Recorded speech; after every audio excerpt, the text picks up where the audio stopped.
লক্ষ্য করবেন যারা মায়েরা কীর্তন শুনছেন, মেয়েগুলো কীর্তনে আসরে বসে আছে, তিনটে গোপালকে সামনে বসিয়ে কীর্তন শুনছে। কীর্তন যখন শেষ হয়ে গেল, তিনটে মেয়ে ধুলোতে গড়াগড়ি দিচ্ছে।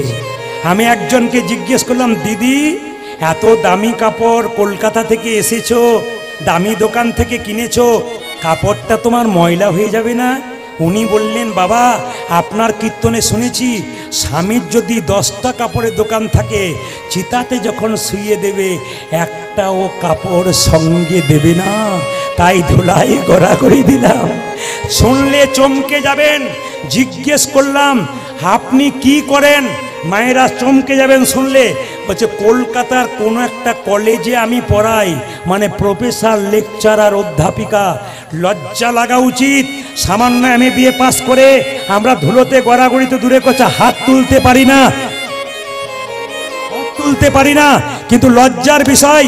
কলেজে পড়াই যে মেয়েটা, সেই মেয়েটা গড়াগড়ি। আরেকজন মেয়েকে জিজ্ঞেস করলাম, আপনি কি করেন?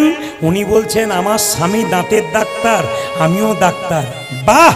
আরেকটা মেয়ের কম বয়স, জিজ্ঞেস করলাম, তুমি কি করো? বলছে, দাদা আমি বিউটি পার্লারে কাজ করি। বললাম, আমিও তো করি।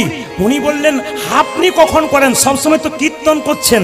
আমি কীর্তনের মাধ্যমেই তো করি। বললাম, বুঝলাম না। বলে, শোনো, তুমি যখন বিউটি পার্লারে কাজ করো তখন সবার বাইরেটা ভালো করার চেষ্টা করো, আর আমি হরিনামের বিউটি পার্লারে কাজ করি, ভক্তের ভেতরটাকে ভালো করার।